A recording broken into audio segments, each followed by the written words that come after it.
Alright, we got a big trade to talk about. No, not the Kevin Durant trade, not a Giannis Antetokounmpo trade, but maybe a precursor to that kind of trade. This being a trade for a borderline all-star in Desmond Bane. And yes, he definitely is at that level, whether you want to agree with it or not. He is a very talented player and might be what the Orlando Magic need. And the trade was between the Orlando Magic and the Memphis Grizzlies. Only a two-team trade up until this point. Maybe it could be expanded, but it definitely has a lot to do and a lot of moving parts are within it.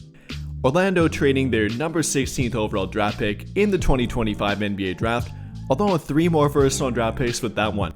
That being the 2026 first-round draft pick via the Phoenix Suns, a super valuable draft pick as the Suns will probably not be very good next season, along with their 2028 first-round draft pick completely unprotected, and their 2030 first-round draft pick also completely unprotected.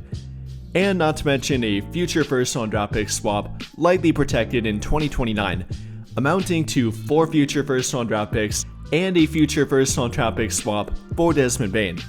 Also trading away with those draft picks, Kentavious Caldwell-Pope and Cole Anthony. So keeping that all in mind here, a ton of moving parts, and was it worth it for the Orlando Magic? Like I said, I think they might have gotten what they need in Desmond Bane. A tremendous 3-point shooter, quietly a top 5 3-point shooter in the entire NBA, and no, I'm not joking about that, a 41% career 3-point shooter on 6.5 attempts per game, that being a very high volume and super efficient, not to mention on the difficult shots that he takes and makes regularly. That definitely is what they need. I mean, after all, last season, the Orlando Magic were the worst 3-point shooting team in the entire league, both during the regular season and during the postseason, shooting roughly 32% from 3 during the regular season, making the fewest amount per game, and that even getting worse during the postseason, only shooting roughly 28% from 3, only in 5 games here, but pretty bad nonetheless, and simply not being a good 3-point shooting team, a pretty terrible one at that. In addition to that though, they're also getting a very good scoring threat and a pretty good playmaking option here with Desmond Bane, coming off of averaging 19.2 points per game, 5.3 assists per game to only 2.4 turnovers per game, shooting roughly 48% from the field, 39% from 3 last season, and is all around a talented 3-level scoring option and a pretty good secondary playmaking option too, which like I said should fit and definitely help out Franz Wagner and Paolo Banchero, and not to mention Jalen Suggs too in regard to point guard ability, as he's not really a true point guard in my opinion. So adding Desmond Bane to that, giving them a whole lot more shooting ability, definitely a guy that can play both on the ball and off the ball, taking pressure away from them and helping them a ton on offense. I think it's a pretty damn good fit. I mean, they really didn't have that before, like I said. They tried to get that from Kentavious Caldwell-Pope, but he greatly underperformed last season, shooting only 34% from 3, even worse than that for a majority this season, not being the 4th kind of scoring option for their team that they're hoping to get, and simply not being a great fit, at least not offensively. And then for Cole Anthony, while he did show up a little bit later in the season, was a guy that didn't really play much to their team and wasn't a big part of their rotation, so they didn't really lose that much with him either.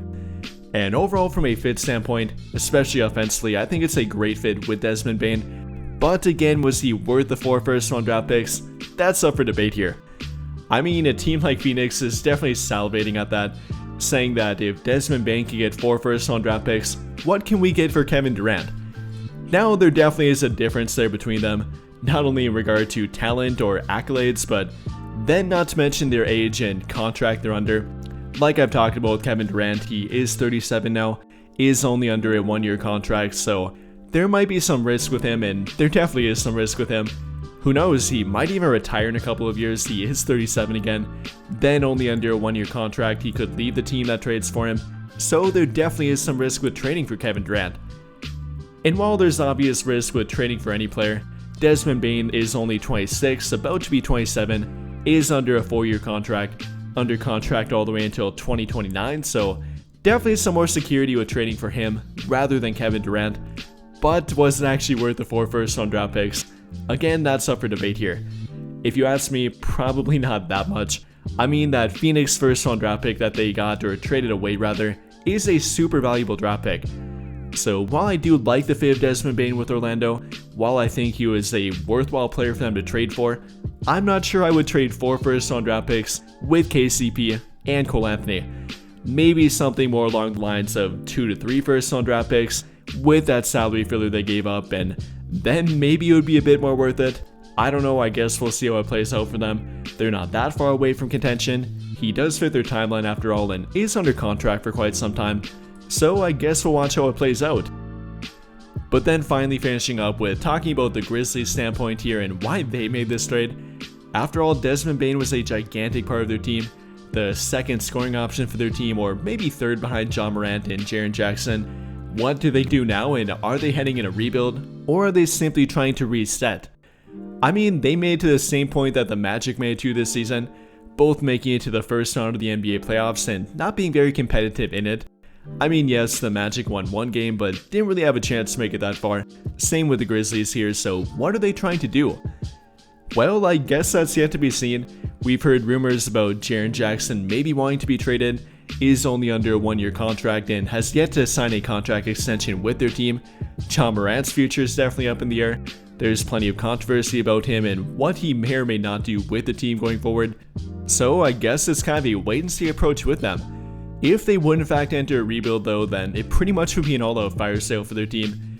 If they're trading John Morant, if they're trading him and Jaren Jackson, then pretty much everyone else might be available, including the guys they just got here in the trade. Kentavious Caldwell-Pope, who is 32 years old, definitely would be a valuable asset to a contending team despite his contract not being that great.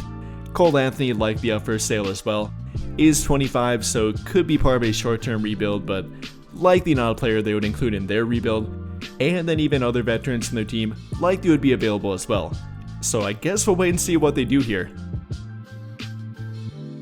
But with all of that being said, what do you guys think? How do you feel about the Desmond Bane trade? How do you think he fits with the Orlando Magic? And was he worth the trade, and who won the trade here? Let me know your thoughts in the comments down below. But I think that'll pretty much do it for this one. And if you enjoyed the video, then I would greatly appreciate it if you dropped a like, subscribe to the channel if you have not already, and hit that notification bell to never miss out when I upload a video. But as always, thank you for watching and have a great day or night.